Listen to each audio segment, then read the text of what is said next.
program. We know it's been a long day, but we hope you still have some energy left. Remember, you only have 4 more years to go, hopefully. I have a friend who says life is like a puzzle. We get our pieces and we put them together. Except normally your pieces come in a box and there's a picture on the front, so you know just what you're trying to make. And you usually know that you have just enough pieces. And if you work hard enough, all of the pieces will fit together just right. Yeah, life is like a puzzle. Except our pieces don't come in a box and there's no picture on the front to guide us. And sometimes we don't even know that we're missing some really big pieces. We're going to take the time tonight to start talking about some of the issues of today. Some of the pieces of the puzzle. All of them are serious, even if we poke a little fun at them, and we will. As for answers, this program doesn't offer any, but it raises a lot of questions we each need to answer for ourselves. And us, we're not experts, but we've gone through some training and we struggle with these topics in our daily lives. If you want to or need to, you can talk to any one of us. So, let's start our journey through the pieces of the puzzle.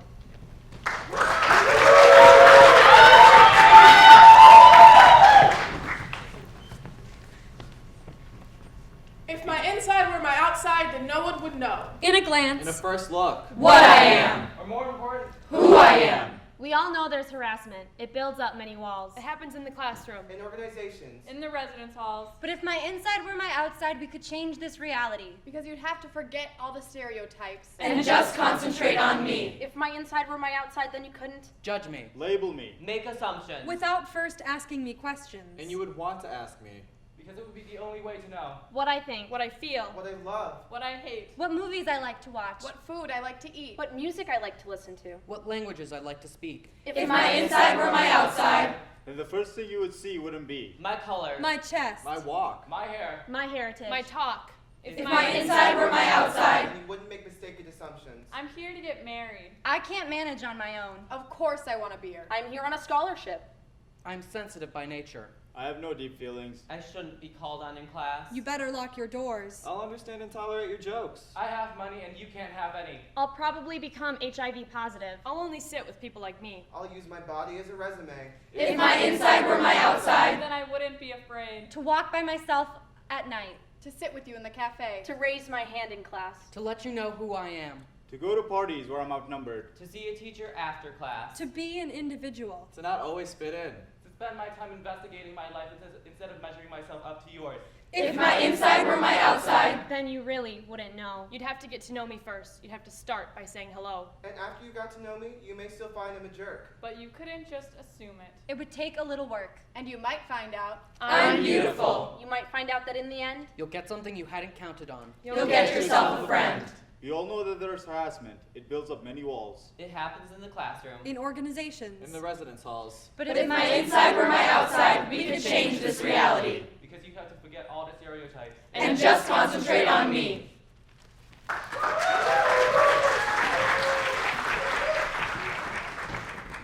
Welcome to today's group session. Thank you all for being here and trusting me with your stories. Who would like to share with the group? I can go. I've had 2 papers and 3 exams in the last week, and I really just Oh my want... gosh, I'm so sorry I'm late. I just had to deal with the most annoying thing. Someone tried to touch my hair again without my permission. That reminds me of a story my friend was telling me about that happens to them all the time. I'm appreciating hearing from you so much in our group. I think it's great we have a Black perspective. It makes us so much better. You know what I mean? I actually have no idea what you mean. Hey there. I'm wokeness.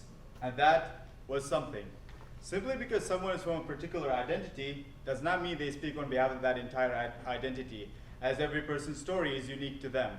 As this example showed, that simply because you know someone from a particular race, that does not mean that they represent that entire race. Let's try this again. I'm appreciating hearing from you so much in our group. I think it's great that we have a Black perspective. It makes us so much better. You know what I mean? That's not how that works. What do you mean? My perspective is mine and mine alone. I don't speak for every single Black person. That's just foolish and disrespectful. Remember, narrowing someone down to a single story only reinforces the many stereotypes that exist in our society. We can actually do better if we get to know someone for who they are and what they want to share with us. happened to you, and I'm sorry your friend had dealt with that situation. People can be so rude, even if it's not intentional. That's how microaggressions work. They are unintentional and impactful. Microaggressions? Yeah, they are insulting or invalidating things said or done, usually based on stereotypes. They can be harmful, especially if they happen multiple times a day, much less a week, month, or a year. Think of each one like a mosquito bite. Now imagine getting a bite every single hour. How would you feel? Ouch, I can only imagine. That's just the beginning. My roommate was telling me about something that happened to her last week. So, how are things going with Jacob? Oh, we broke up 3 weeks ago. Oh no, I'm sorry to hear that. That's okay. I'm seeing someone else now. Her name is Michelle. Oh really? So you swing both ways? Why don't you just pick? I didn't realize that my personal life was so confusing for you. Wokeness here to say that happened. People who identify as bisexual are definitely part of the LGBTQIA+ community, though they're often forgotten or belittled. Simply because they date people of multiple genders doesn't mean that their life is any of your business. I wonder what would happen if this person's a bit more understanding. So, how are things going with Jacob? Oh, we broke up 3 weeks ago. Oh no, I'm sorry to hear that. That's okay. I'm seeing someone else now. Her name is Michelle. Ah, gotcha. Is she the one from our astronomy lab? That's her. Nice. I hope things go well between you two. Thanks. Things are still new, so we'll see how it goes, but I appreciate your support. You see, being kind to one another isn't so hard. Learn to listen to people and validate what they share with you. They trusted you with their story for a good reason. Thank you for sharing that story with us. I hope your roommate is feeling safe now and okay. Yeah, she's alright, even if she had to do more explaining than she cared to do. You know, a friend of mine was saying something similar. They were telling me about an experience they had during orientation. Where are you from? I'm from San Francisco, California. Where are you really from? Wokeness here to say, yikes. That did not go well. Simply because someone appears different does not mean that they are not from here. There are people from all ethnic and racial backgrounds who are born here and have been for generations. Let's try this encounter one more time. Where are you from? I'm from San Francisco, California. I'm afraid I don't know much about San Francisco. Would you want to grab coffee so I can ask you more about California? I'd rather you don't. I think you can take time to do your own little name. Much better. Simply because giving someone the ability to share what they would like to share with you before making judgments or assumptions is one way to make people feel more included. Also, it's not the responsibility of those impacted to educate you when you make a mistake or cause them harm. Thank you for sharing these stories with us. It sounds like each and every one of you are carrying a lot with you regarding the stories that you and your friends have. Yeah, but it's not just one thing. It's the buildup of so many different moments and the complete lack of understanding how that makes a person feel like they somehow don't belong or have less value as a person. Are there ways we can prevent microaggressions? It's hard to say since there is no one right answer or solution. People make mistakes, need to apologize, learn from it, and approach the next situation with empathy. That just goes for meeting new people in general. But are there ways we can be better while things are happening? I'd say that being an ally is a great way to start. When we see a microaggression happen, not necessarily to us, but in a space that we're in, we can approach that person afterwards and take that time to connect with them and talk about what had happened. That could get awkward. Maybe, but we have to think about how that person wants to be treated and the kinds of communities we want to create on campus, then do the work to create them, which ultimately leads to everybody having a better experience on campus. We acknowledge that the scenes portrayed are not exhaustive of all the different identities and experiences impacted by microaggressions. We also acknowledge that not everyone will become woke after a few mistakes. It takes time. What are we asking you to do? Ask better questions. Gauge your language and word choices. Educate yourself in addition to learning from others. Be a part of a community that is inclusive and be willing to learn from one another rather than thinking about people as other.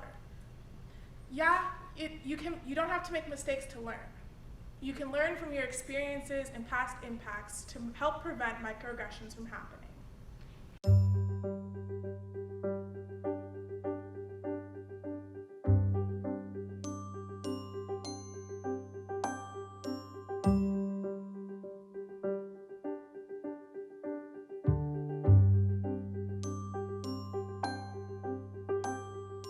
Well, I am a Chicagoan. I am a brother. I am hella black. A Christian and a musician. I'm white, I'm a cis male, I'm a homosexual, I'm from a middle upper class family, and then I'm a Sagittarius. That's kind of like a hard question for me because there's so many aspects of myself. I would just describe myself as me, a black woman. I don't know, someone from South Sudan. I'm from Peru, so I'm Peruvian, that's how I identify myself. And I'm 20 years old. I'm a senior majoring in political science. I'm originally from Kazakhstan. I was born in Russia. I moved to Wisconsin when I was around 14. My dad is Jewish. My mom's Christian. She's also half Asian. And as an immigrant too, it's a big part of my identity. Nobody was like me, nobody was from Peru at orientation, so it was a little bit scary. I thought I would have a hard time making friends just because, just like these differences in culture, these differences in language would make it harder for me. It wasn't as bad as I thought it would be, and I think the hardest part is actually starting. Finding people who spark joy is something that I really try to look for. My vibes tell me who's going to mesh well with me, who am I going to have some conflict with, and I kind of like to find the people who I'm going to be a little bit in the middle. We're going to have some conflict that'll help me grow and develop as an adult. Well, it was our first day of training, I think, at the Global Grower events, and our supervisor was like, hey, go talk to someone you haven't talked to. It was kind of weird, we both looked at each other and we're like, hey, you want to talk? We just looked at each other and we're like, oh, I actually want to talk to you. Out of all the people, I want to talk to you specifically. For some reason, the question that was asked was very personal. After we introduced ourselves and then we were answering the question, and it was kind of like, hey, we're kind of the same. We met second semester freshman year. He had come to one of our team meetings. Showed up to a meeting and there was Dobbs.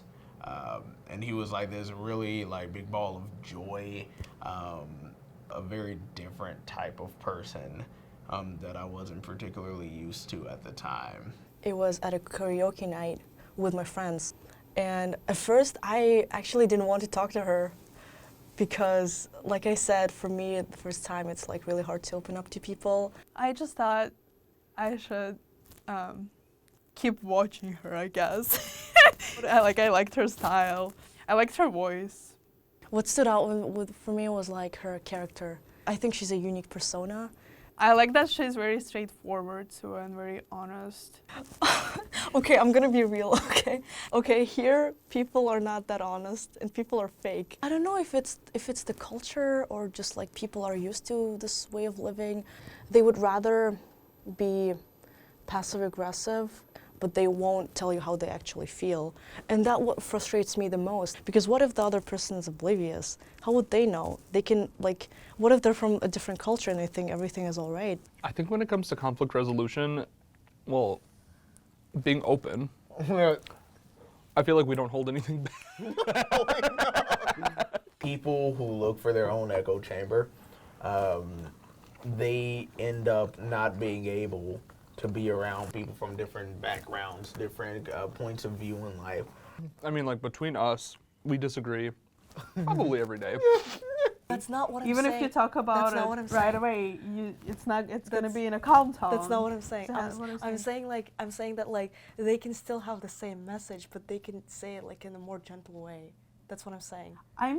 What I'm saying is that you can say it in a more gentle way right there at that moment. You don't have to come back to that. I know, but what if both people are so mad at each other that they don't even want to listen to each other anymore? How do you know they're not gonna get mad again when they meet again?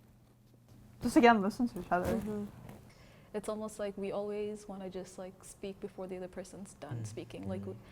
We're always thinking about our response. It's almost not giving up your whole self, but it's you're giving up a part of you, and you're hey, I'm not gonna think about me, I'm gonna think about you, and I think that's one thing you have to give up. You kind of sometimes need to know how to separate things. Yeah, exactly. Yeah, I mean you're my friend, you're my dad, you're my sister, but also we can still talk about things that we both don't agree or that one of us don't really understand. That way you learn how to not feel that way when you have the same conversation with someone else later on. Or if we're talking about racism or something like that, that's something that's very alive in our society, it's kind of like it's something we have to address. So Yeah, you being uncomfortable is like costing like people's lives, and like you not being aware of things like that is like affecting people more than just you being uncomfortable. If you don't feel comfortable about it, you just have to listen.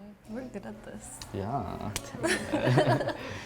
I really admire how thoughtful she can be, how she likes to think things before speaking out. Well, I can be the other way around. Sometimes I just like open my mouth. And like she knows what she's doing and has a plan for like the next week and for the next month and for the next year. And I don't. And I think being friends with her helped me develop more in that way. She always like does what she wants. She doesn't care about what other people are gonna say, and she just goes for it. She can just like start dancing and singing. I think she's like very free in her spirit. Dobbs is, without a doubt, one of the most giving people I have ever met. He has his joy and happiness and like that light around him that sometimes he thinks is not there, but it is all the time. He is one of the most honest people that I know. So sometimes when you say something, it'll take him like 5-10 seconds before he says something, but you know whatever he's going to say is going to be absolutely brilliant. When we talk about our cultures and things like that, it's kind of like, it's still, every day like I learn something new and it's always like surprising. It's like, hey, you guys are actually like us. Like I'm from South Sudan, you're from Peru. It seems very far apart, but it's really not. There's like a lot of things in common for us. So the surprises don't end. I think she supports me like all the time. I feel her support. I feel it so much. As different as we are, coming together was something that's really powerful, because it shows you really the dream that so many people want, to be able to understand people, make connections with different people. And it took a while. It definitely took a while, but I think it was worth it. I can't speak for Dobbs, not speaking for you, but I think it was worth it.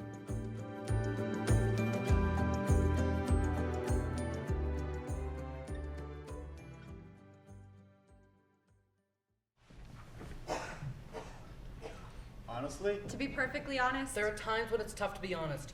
I never saw this thing coming. No one makes a decision to struggle. It wasn't something I could have avoided, like if I would have eaten more Wheaties when I was growing up. You know, I suppose it could be worse, and I suppose it could be better, but for good or for bad. This is my story. The stories you will hear represent real stories from real students, struggling with different aspects of mental health.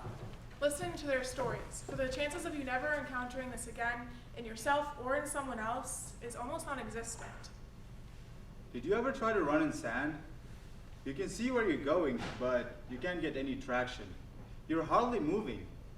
You get so tired from the effort. When my depression kicks in, that's how each day feels to me. The constant is the anxiety and the fear. But I'm not just nervous. I'm terrified. I feel like everyone is watching me, judging me. I know it sounds irrational. It is irrational. But yeah, I guess I'm just afraid people are judging me. Seriously, my brain works a little different. I guess I represent all the capital letters: ADD, ADHD, OCD. On the surface, we seem just fine, but underneath, our brains work differently, to extremes. When talking about mental health, it is important to separate what the person is going through from the person.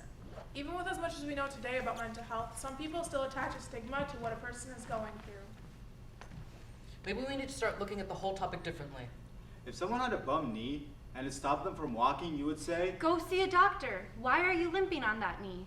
But somebody has a chemical imbalance in their brain and it becomes really different. No one says, wow, that must be hard, or says, Go see a doctor. Why are you in school in that condition? you know what would be great? If we get rid of some of the attitudes surrounding mental health. Like, you can't talk about it. Like, people don't think of you as weak or strange if you're managing depression or anxiety. Like you have to keep it a secret if you want to join a group or get a job. Much of the stigma attached comes from a lack of knowledge. Even the language sometimes gets in the way. We still talk more about mental illness than mental health. Understanding what a student is going through is the first step. When it's bad, it's really bad. Nothing is enjoyable. Friends, sports, food, I don't like any of it. Worse, I don't like me. I feel worthless, weak, guilty. I'm one of the lucky ones I got help early in my college career. And now between medication and counseling, for the most part, I can stay on top of it, but I manage it all the time. I guess it sounds rational, maybe, after the fact. But in the moment, I remember the first day of classes, the professor made us go around the room and say a little bit about ourselves. As it got closer and closer to me, I panicked, froze, and screwed it all up. Meeting new people is so hard. You know, my roommates, they keep inviting me to all these parties. You have no idea how bad I want to go. This is just who I am. My friends like me, they say I'm living in the moment. When they're frustrated with me, they don't understand why I suddenly jump out of line or move on to something else. I would love to tell them what I'm going through, but sometimes it feels like I'm the only one who understands. Feeling like you're the only one who understands is pretty common, but the truth is, we are more connected than you think. And if you want us to talk about the number of students who say that sometime during their time in school they felt overwhelmed, that would be almost all of us, 93%. Maybe that's true. Maybe there are a lot of us, but right now, I feel all alone. But you don't have to. Take it from me, someone who was so lost when I first came to the U in dealing with my depression, but now, with help, it's just become a part of my life. The key is to begin. Start by telling someone that you need help. Make an appointment with the counseling center. If that seems too intense, tell someone you trust, a community advisor, a peer counselor, even a friend, if that seems like your only option. But you don't understand. My anxiety is so intense. It's not like I'm going to take 2 aspirin and be fine. But you see, we do understand. Those of us in the student group Active Minds are working every day to get people to understand more about mental health. And you should also know that between 80 to 90% of students respond positively to treatment, be it either medication or counseling.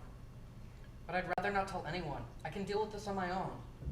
I used to feel that way, but it's hard keeping a secret. But why? My friends, my instructors have been supportive ever since I told them. Besides, when you keep it a secret, it's easy to fool yourself into getting off your medication or pretend you don't need any help, and that could lead to trouble. But maybe it'll all go away on its own. Maybe, but maybe not.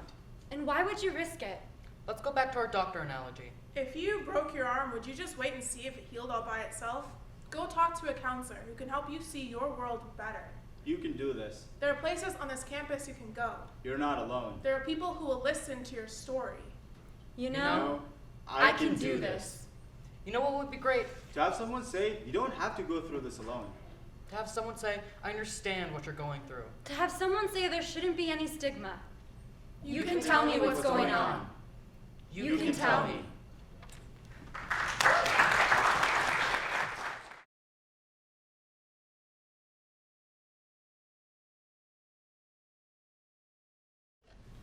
This is campus. I work here. A campus where decisions need to be made in the dark and dank alleys of your self-esteem and in the wondering people like you. That's my heat. I know it well. Some people call me peer pressure, social influencer, just trying to fit in. Doesn't matter. I'll be there as long as you invite me in. The campus is the University of Minnesota. The time is now. Do you see that first year student over there? Oh yes, I am on the case. Hey Layla, how's studying going? Okay, I've got a paper due for comp next week. I'm trying to get a jump start. A bunch of us going to party later. Want to go? I don't know. In the middle of the week, I've really got a lot of homework. Bianca's gonna be there. You know, Bianca, the one that you made me follow around campus with you. Really? I don't know. Why don't you go? Do you think 5 years from now you're gonna remember that comp paper? You don't want to miss out, do you? Besides, no one else here is studying. Wow, no one else here is studying. Sure looks that way, doesn't it? Who are you talking to? This nice person standing here. Okay, now I think you're hallucinating. Want to go? Need a break? Okay. I'll see you later. Hey, welcome to the party. Do you want anything to drink? Can't make a decision, hey? Should you just have a beer, maybe go right to shots? I wasn't really planning on drinking tonight. What do you think happens at parties? You want to be the only one not drinking? Look around you. Everybody's trash. Yeah, but drinking on a weeknight? You think that's bad? Look around you. Most people are doing a lot more than drinking.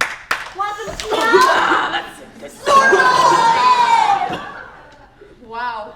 I guess having a beer is nothing. So, what'll it be?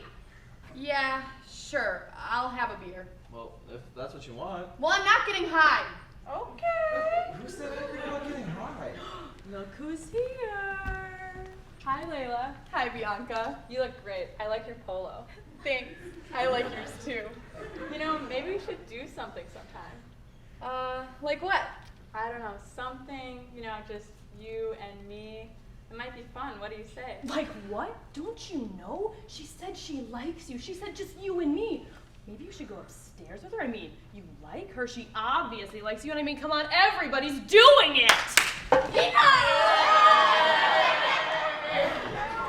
I've got to go. Wait, Layla, where are you going? I can't do this. I can't party on Monday and Tuesday nights. I can't do shots or get high. I can't have random sex just because I like someone. I'm sorry, but I just can't follow the crowd. What are you talking about? Nobody is asking you to. They're asking me to. And you're going to listen to somebody who's wearing a trench coat in the middle of June. Layla, you're like most people. How many people are you drinking? All of them. Really? I'm not. I just needed a break. I'm only here for an hour or so and I'm going home.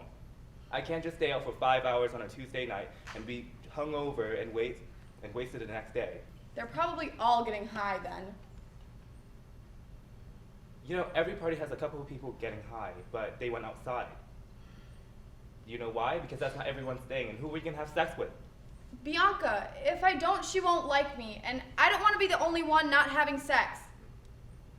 You know, a lot of people aren't having sex, and if that if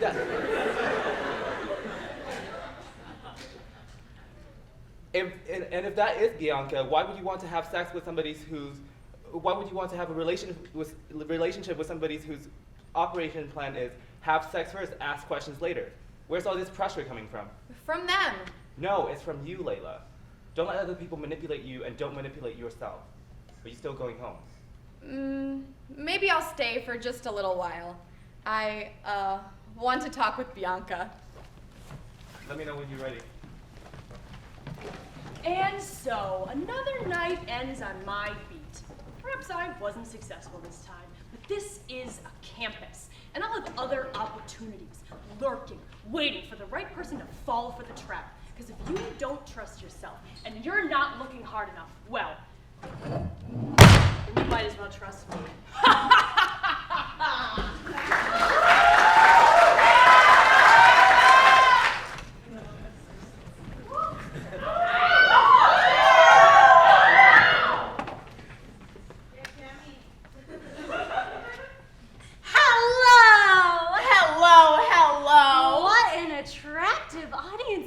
Today. Although they could look better. Yes, they could. And we're just the ones to show them how. Yes, we are.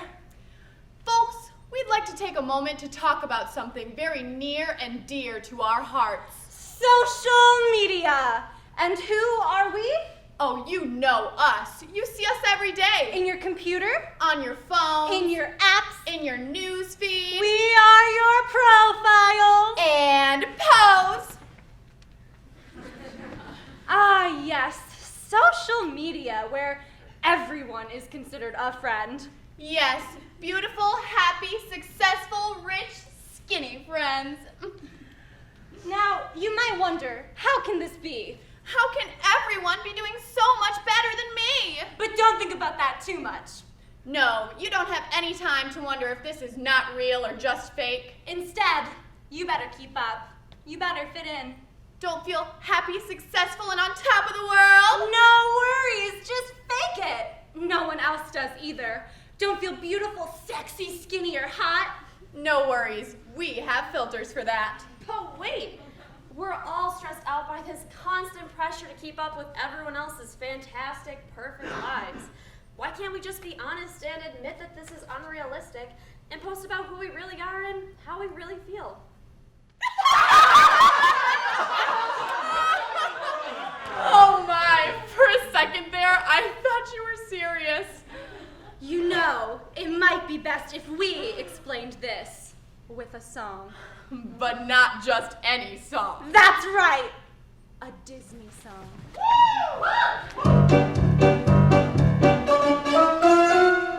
See my best, it's much better than the rest. It might be slightly altered, but I'm sure you'll be impressed. Filter here, filter there, not a blemish anywhere.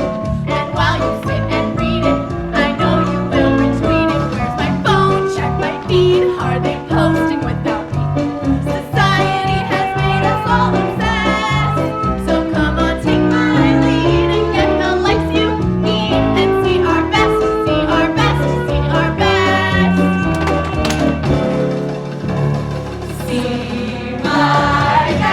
See my best, it's much better than the rest. It might be slightly altered, but I'm sure you'll be impressed. Filter here, filter there, not a blemish anywhere. And while you sit and read it, I know you will retweet it. Where's my phone? Check my feed. Are they posting without me? Society has made us all obsessed. So come on, take my lead and get the likes you need and see our best, see our best, see our best.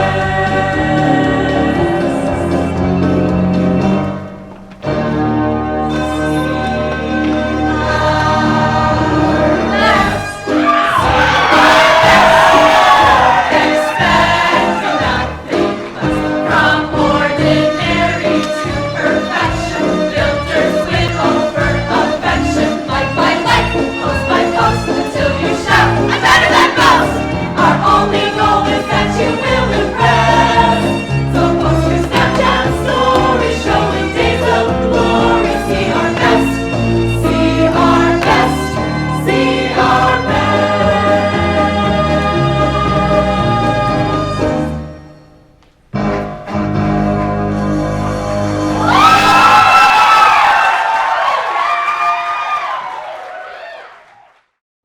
Studies have shown the longer one spends on social media, the more likely they are to perceive others as happier and leading better lives. What is the impact of comparing our lives to the perceived perfections others share through social media? There's been a lot of conversation about sexual violence in our media, social media feeds, and with the hashtag #MeToo movement. We want to bring to the forefront the conversation of sexual violence and the impact it has on the victim survivors on our campus. Today, you will hear one story. Our hope is that you walk away with the understanding how important it is to support victim survivors on our campus and how we can help make them feel safe. Excuse me, but I would like to have a few words with my rapist. I can talk to you about this now. Now that I've started down the path from victim to survivor. Now that I've gotten to the point where I can conjure up your face and your memory and not cry and shake uncontrollably. Now that I can sleep most of the time. That's not to say I'm done, over it, or cured. I'm far from it. But it's taken me almost 5 years to get to this point, and I think it's a pretty good place to start. I first need you to know that you are indeed a rapist. You probably don't think so, why should you? I never told you, I never told the police, so they couldn't tell you, and I didn't report it to the U either. It's not part of the birds and the bees story, and so your parents didn't tell you, and we know your friends didn't tell you.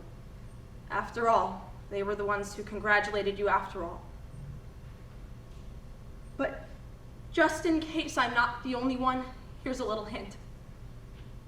When you have to hold a woman down and cover her mouth to keep her from crying out, it's probably a sign, don't you think, that I didn't want to be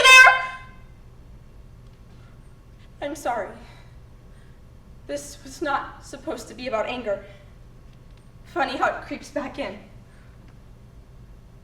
The second thing that I need you and your friends to know is exactly what rape does. Because part of me is hopeful that if you really knew the pain you are causing, you would never do it again.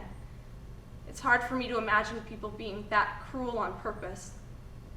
But for you, the rape lasted 20 minutes. For me, it's been 5 years. The friends I told about what happened to me gave me different advice. One told me to call the police, press charges, and put you away in jail for a long time. I must admit, the thought made me happy. But some of my other friends were less supportive. They reminded me how society works. They asked me if I really wanted to go through all the demeaning aspects of pressing charges. Because, you know, they said, it takes two to tango, and reminded me that this accusation would take away his whole life, his whole future. His life, his future.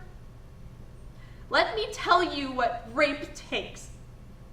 Let me tell you what you took from me. My whole world. I can't sleep because I don't know when the nightmare is coming. I can't relax because I don't know when I'm going to be reminded by a place or a sound. There are no more safe places. Everywhere I go, I first check on my escape route, and anything without immediate exits like buses and elevators, I can't go in them anymore. You've taken away Friday nights, walks home, parties by the lake, even laughter. Because I feel if I laugh, I'm abandoning the part of me that's in so much pain. You took my trust and replaced it with betrayal.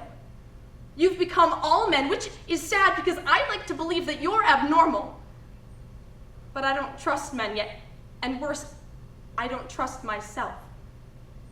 To make good decisions or know what's going on.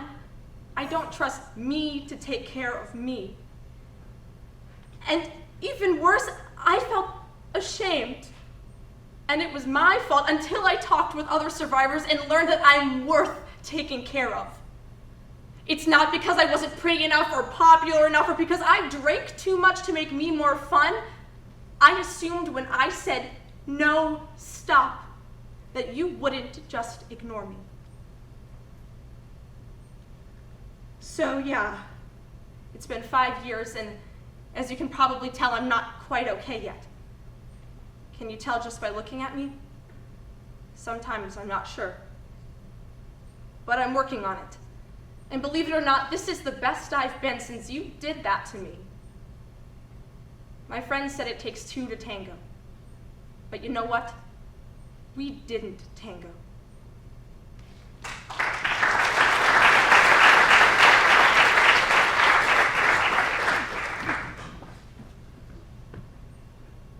The first thing I want to say is, I'm not a bad guy. I mean, I'm a guy, an average guy, a good guy mostly. I try to do the right thing when I can, when it's convenient. So I wasn't going to complain about having to sit through this mandatory education session that all students had to go through on sexual assault and yada yada yada. Because it's important stuff, right? People should know. So they're going through stuff and I'm not really listening because most of it doesn't really apply to me. And then I'm kind of listening because some of what they're talking about is starting to sound familiar. The second thing I need to tell you is I'm not a rapist. I think it's very important to bring that up at this time. Rape is it's a harsh word. It's such an extreme. No one has ever accused me of rape. I'm a good guy, remember? Mostly. So they were going through stuff, and they were talking about the definitions and descriptions of sexual assault. And I'm thinking to myself, I've done that. I've said things like, I thought you were in high school now. What are you? In college? Or even, I thought you liked me and maybe wanted to start a relationship, but I guess not. Not to mention all the don't worries and come ons I had used.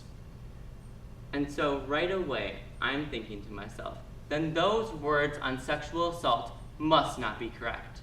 Because I've never done that, even if that's what I've done. So I start arguing with the presenter, disagreeing with this point and that point, and finally saying, hey, it's not always the guy's fault. And the presenter looked at me and said, of course not. it's only the guy's fault if he does something without consent. And I said, yeah, but is some of this stuff fair? Look at the alcohol and consent stuff you were talking about. So if a girl is drunk and at a party and we go somewhere and things start to happen and she doesn't stop me, then it's not consent? Is it fair that a woman gets drunk, takes no responsibility for her actions, and is completely let off the hook? And the workshop presenter looked at me right in the eyes and said, fair? No responsibility for her actions?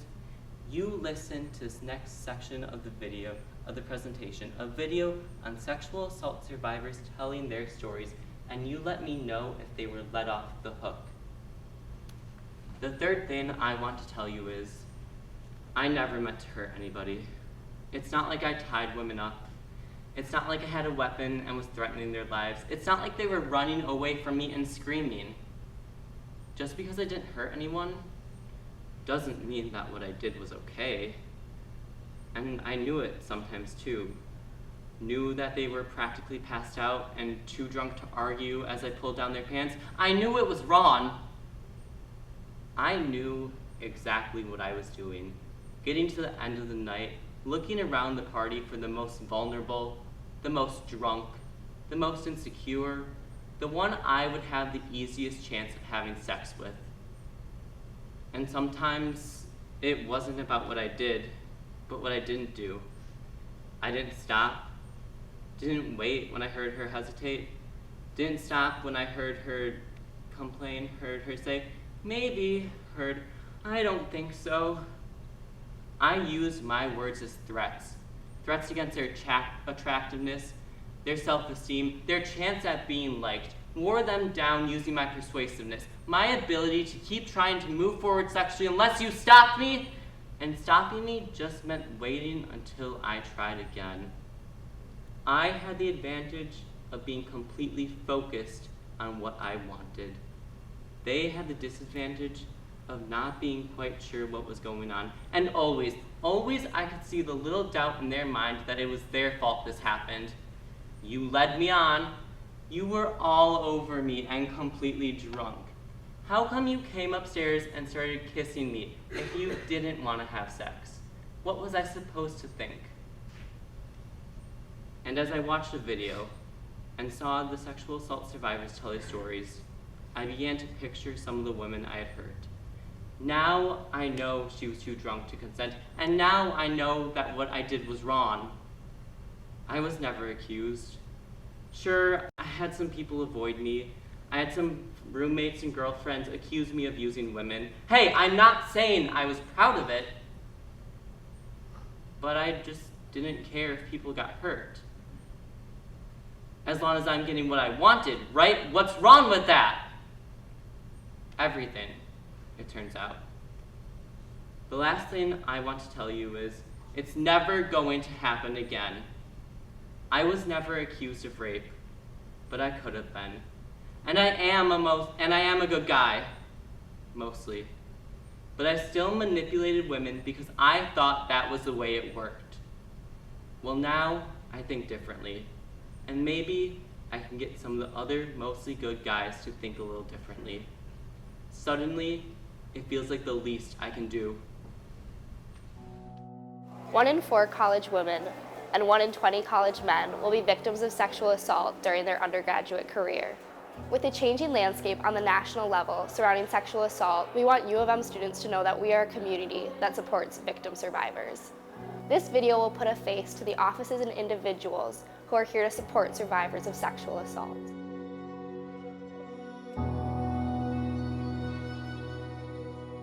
The Aurora Center for Advocacy and Education is the University of Minnesota's free and confidential resource for victim survivors of sexual assault, relationship violence, stalking, and sexual harassment. Services include one-on-one crisis counseling, a 24-hour helpline staffed by trained advocates, support groups, academic advocacy, as well as peer facilitated workshops and assistance through the university or police processes if you decide to report.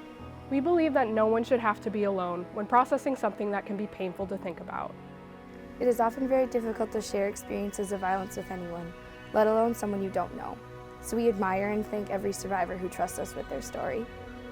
We are a free and confidential resource, so all information stays between the survivor and the advocate.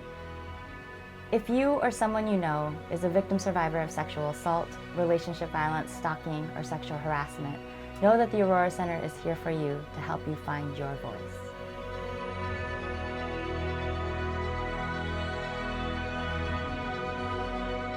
The University of Minnesota Police Department is a full-time licensed police department, and we are your jurisdiction for reporting all crimes, including sexual assault. If you feel that you're the victim of a sexual assault, call 911 to make a report. Alternatively, you can call our non-emergency phone number at 612-624-2677, which spells 612-4-COPS. An officer like myself will come to take the initial report, and that will begin the investigative process. If you're unsure about making a report, please contact UMPD. You will be put in contact with an investigator like myself to discuss your options. At our department, I am the lead sexual assault investigator, and I have completed specialized training in order to facilitate a thorough investigation of each case.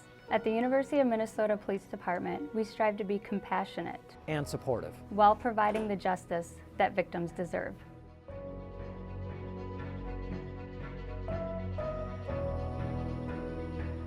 My name is Tina Marisham. I'm director of the university's Office of Equal Opportunity and Affirmative Action, EOAA, the university's Title IX office.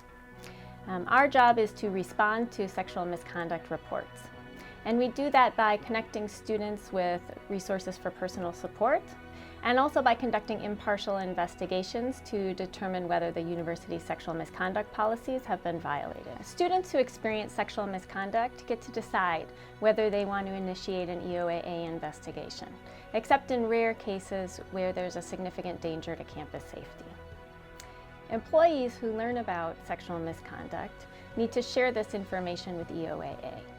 So if a student tells an employee that they've experienced sexual misconduct, the employee will need to contact EOAA and share that information. In those cases, we reach out to the student by email to share resources and invite them to meet with us if that's something that they'd like to do. We at EOAA are committed to responding to sexual misconduct through processes that are fair, impartial, compassionate, and thorough. You can contact us at EOAA if you have any questions or to report any sexual misconduct concerns.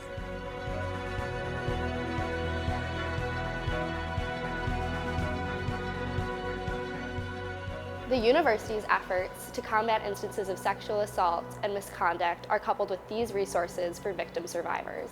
Together, we will create a campus with zero tolerance for sexual assault.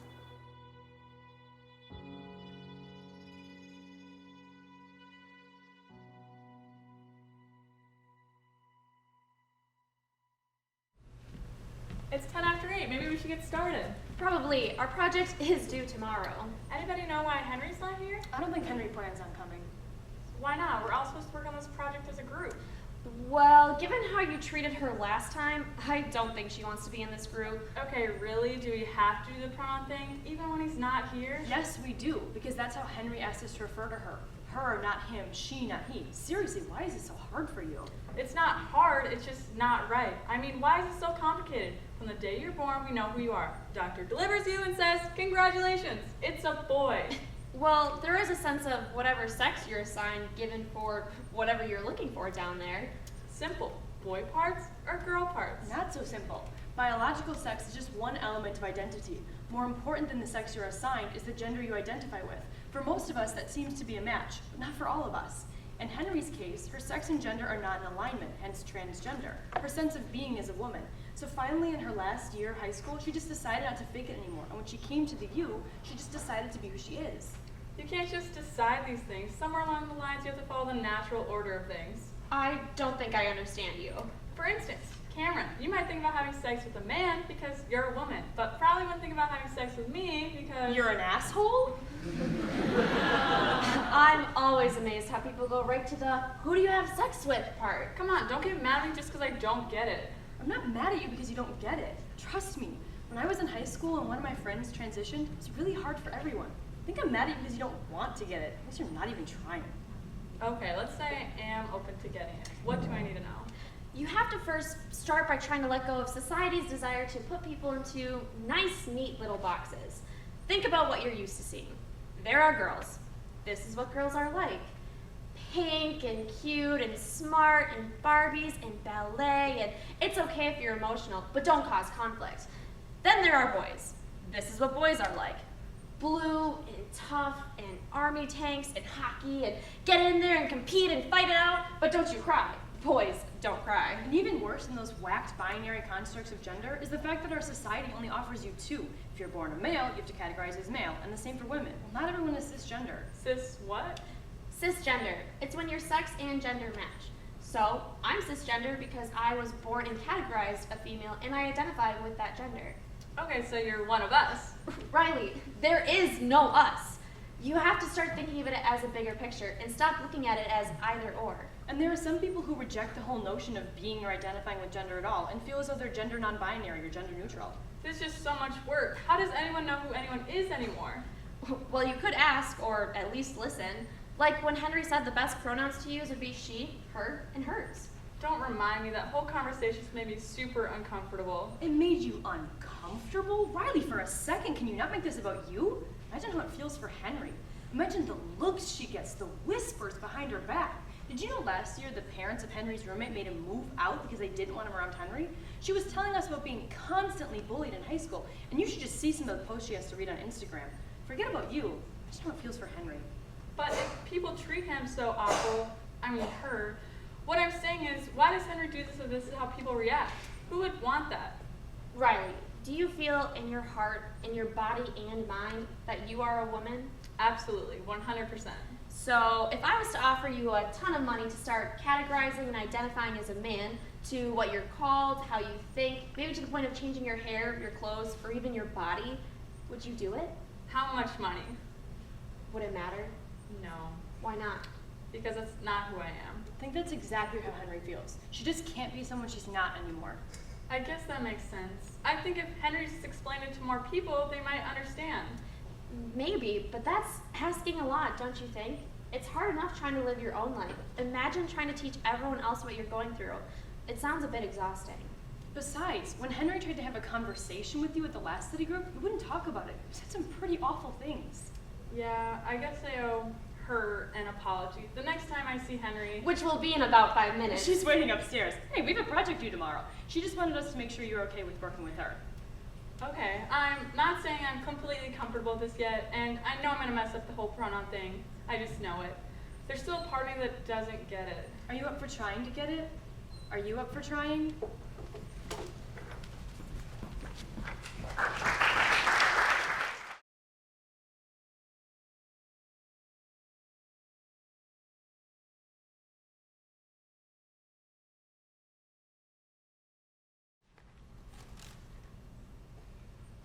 Well, I never thought I'd end up here at the health center. The health center. The only place where no matter what you have, they either give you a laxative or a condom. Get you coming or going, I guess. What am I going to say when I go in there? How do you bring something like this up? Hey, Doc, it hurts down here. She'll say, oh, well, take off your shoes. No, Doc, it hurts down here. You know, I never thought I'd have to tell anybody about this. I thought I could just keep it a secret until I turned blue. And then I started turning blue. What am I going to say? Well, maybe I could say...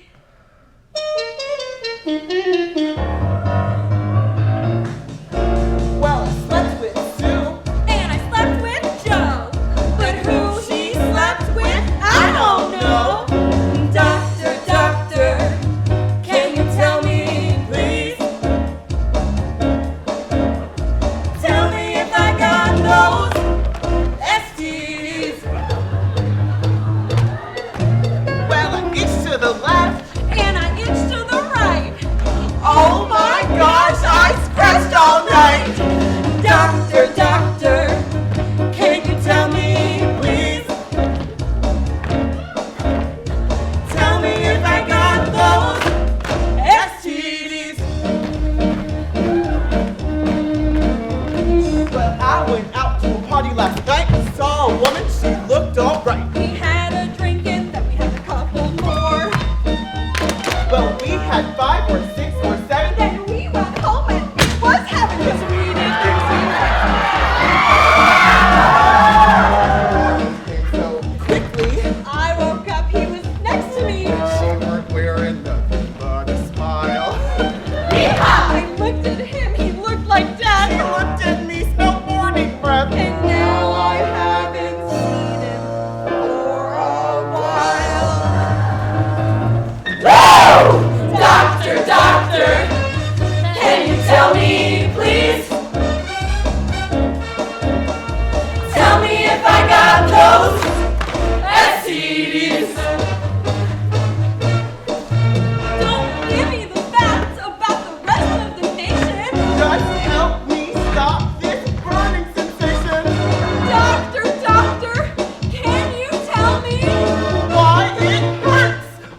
Mom? Oh, how are your classes going? Are you liking them? Are you getting good grades? You know, my friend Melissa, her daughter's an honor As your body image dear, I have to ask, did you even look in the mirror before you put that on? I mean, come Don't on! forget paper and don't forget the class and don't forget the flip. Don't forget your cell phone bills, Jew. You haven't shown up to your tutoring appointments lately, honey. Babe, are you okay? I've been trying to reach you for 15 minutes about you meeting my grandma. Taylor? Is that you? I can hardly see you in there. Oh, hi, Alex. I'm sorry I missed my advising appointment last week. As you can see, I have a lot going on. You do have a lot going on. You need to prioritize. First things first, make a list. You're here to go to college, and classes are important, but you have to stop all the stress from buzzing around in your head. Control what you can stay on top of, and don't stress over you get control. Alex, you're right. Stress! I don't need you in my life. I am in control. You're right, you're smart. You can handle me. Why are you carrying so much around campus? Oh my god. I'm sorry I made you anxious. You have enough for what you need. You can get help at the Writing Center or at the Smart Learning Commons. I'm sorry about what I said about your body, dear. What matters is what's on the inside. Let me know if you want to hang out. Part of being in a relationship is understanding one another. You're important to me, and I want my grandma to meet you. We don't have to talk every day. Just give me a call every now and then and let me know you're okay. You see, once you prioritize, a lot of the stress you're feeling will lighten up. You're right. I'll make my advising appointment my first priority. Good. I'll be expecting an email from you. Sounds good. Bye.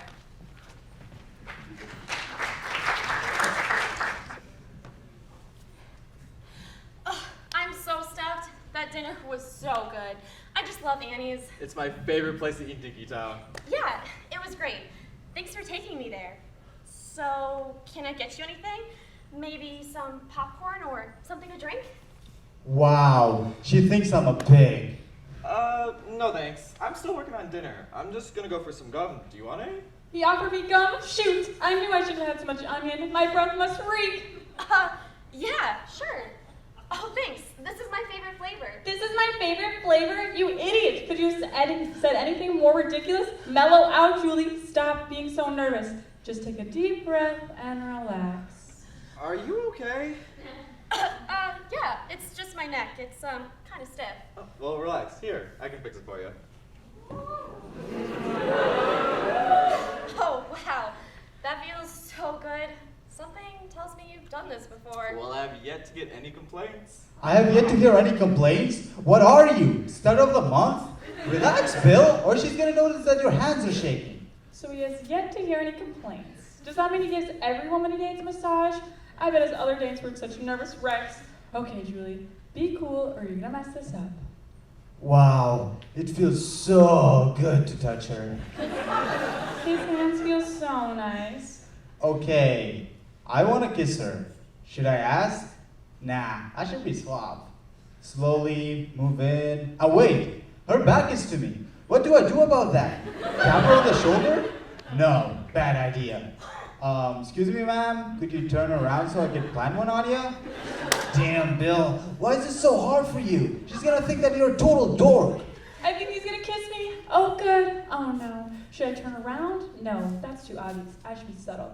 Maybe I should kind of lean back. No, he'll be looking straight up my nose. Geez, Julie, he's gonna think you don't want to kiss him. He's gonna think you don't like him. He's gonna get up and walk out that door, and you'll never see him again. Quick, do something. Bill? I was thinking. Yeah, me too. Should we kiss? Great minds think alike. So, say something, anything. I like your apartment, it's big!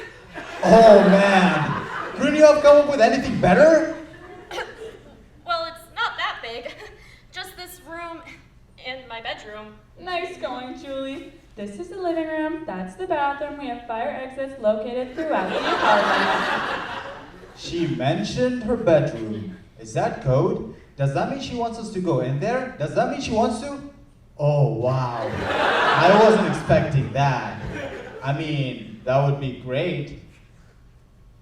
But maybe we should wait. I just thought we'd get to know each other better before, but if that's what she wants, I mean, I'll do it. No problem. I really like her. Please, just don't let me mess this up. Your bedroom's that room over there? Does that mean he wants to go in there? Does that mean he wants to... Oh no! Of course. I wasn't expecting him to move so quickly. I really don't know if I want to. I mean, I do, just not yet. But I really like him. I guess if that's what he wants. I just don't want to mess this up. Yeah, right through there, those doors. Okay, she pointed at the bedroom. That has got to be a signal. Definitely?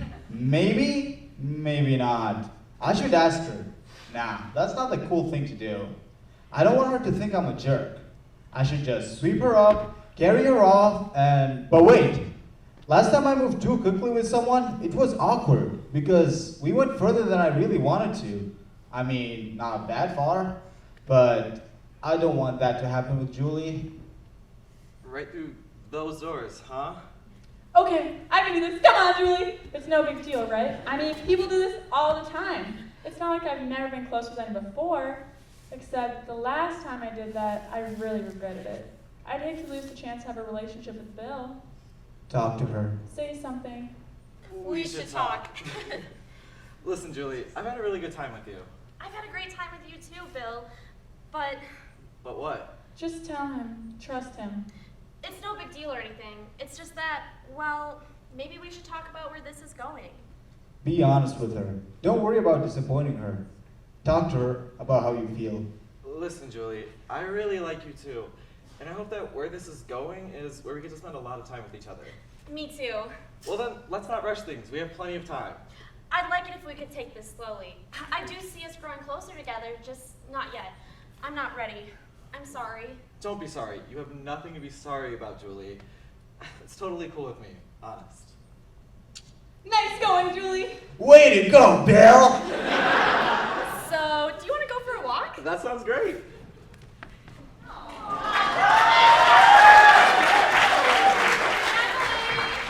Meeting new people can be a very exciting part of college, and for some students, so can meeting new people. It can be hard to build healthy relationships, especially when someone doesn't have much practice, whether that be with casual encounters, regular relationships, or making relationships with friends. But it's not just about making your own choices. It's also about respecting your partner's boundaries. If they say, "No, I don't think so," that means no. No means no. Wherever and whoever you're with, not just a partner in the bedroom. It takes all of us listening and respecting one another to make sure that everyone gets the respect they deserve.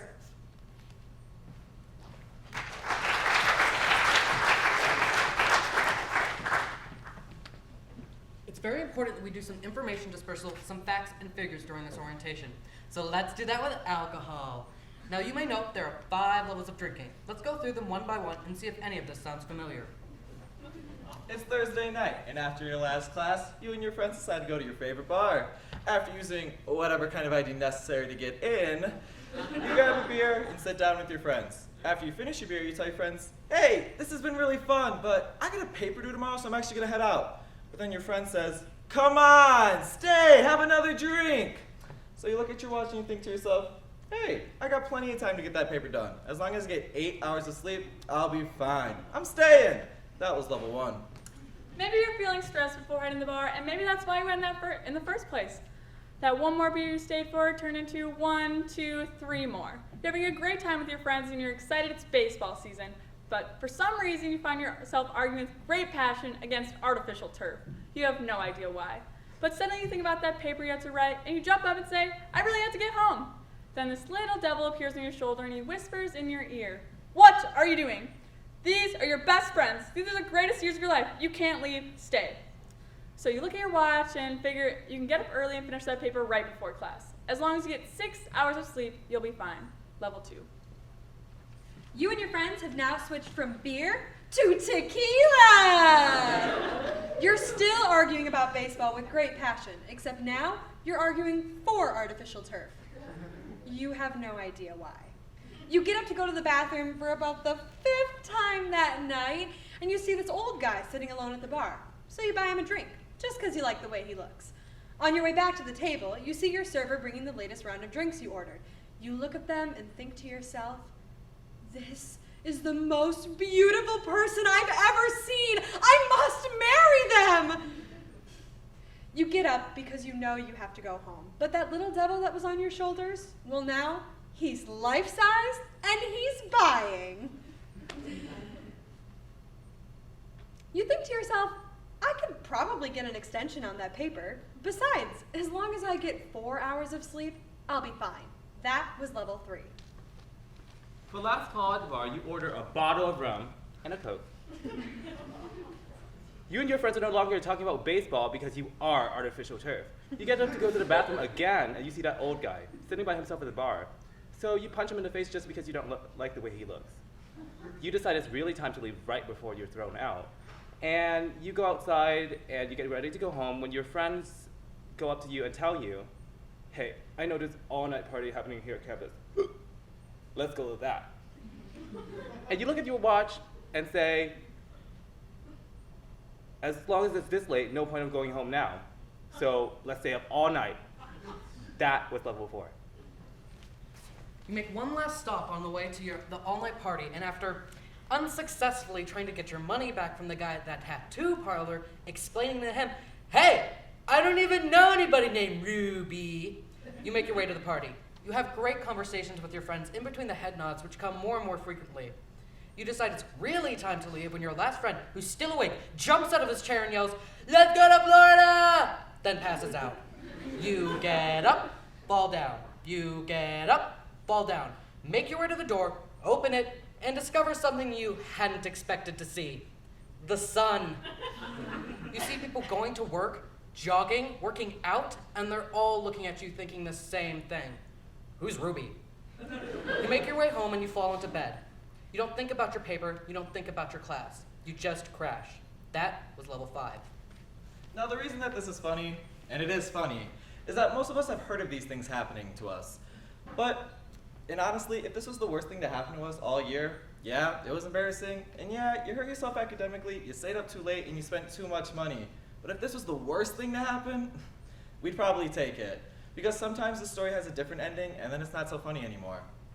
Maybe it's the 3rd paper you're late on, or the 4th, or the 5th time you missed class. Maybe that B is now a C, and maybe that C is now an F, and you're not getting the education you came here to get. Maybe that guy at the end of the bar you punched, maybe he punched you back, and there was a fight, or someone got arrested, or hurt. Now it's not so funny anymore. Besides, there are better ways to handle stress than getting in fights and drinking too much. That most beautiful person, maybe you went home with them, but now you can't even look at them on campus. Not to mention all the things we don't like to think about, like STDs or HIV, like unwanted pregnancies or unwanted sex. You know someone had to drive to that all-night party, and there's no secret that people our age are getting buried every year. And what a waste. Now it's a different story and not so funny. Maybe the reason that you stay at the bar, maybe the reason that you didn't go home that night is because you've lost your ability to choose to be in control, and you're going down the road of addiction that affects approximately 1 in 10 of us. You deserve funny stories, you deserve happy endings, but they don't happen by accident. Take care of yourself, take care of your friends. You deserve it.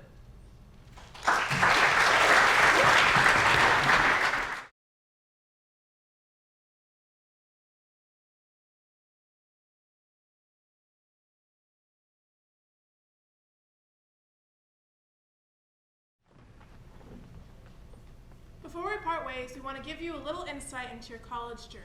You might think you've heard some of these things from parents and teachers. It's the kind of thing someone wants to warn you about what could happen in college. But we want to share with you the real stories, because we are students and we were in those seats once also. Most of us, not too long ago.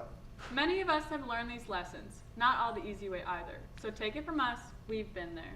The truth of the matter is the first 6 weeks are critical in the decisions you will make on campus, because it is in the first 6 weeks that decisions and habits are formed. The first 6 weeks that people are most vulnerable to sexual assault or trouble from alcohol or drugs. It is in the first 6 weeks that academic habits are created, so we ask you to do this. Will you be a little more careful between now and October? Will you take care of your friends and ask them to take care of you? Will you make the decision not to drink more than the body can handle and not to take drugs that may hurt you? Will you take care of your body and your health? Will you manage your time, money, and classes carefully? Will you ask yourself, are these my lifelong friends? Do they actually care about me? There are a lot of new things to experience out there. Don't try to take them all in at once. You've got plenty of time. 4 years, in fact. So don't rush these first 6 weeks. Life is like a puzzle. We get our pieces and we put them together. And some days it feels like it'll all just work out, that all the pieces will fit. And some days it feels like the pieces have no chance of fitting, or someone will come along and give us a few more pieces or take a few away. And some days we don't even want to try. We want to just throw our puzzle on the floor and start all over. And so we do, because we never have to feel like we're in this alone. As soon as you start to feel yourself falling, someone will be along to catch you. That's the great part about being at the University of Minnesota.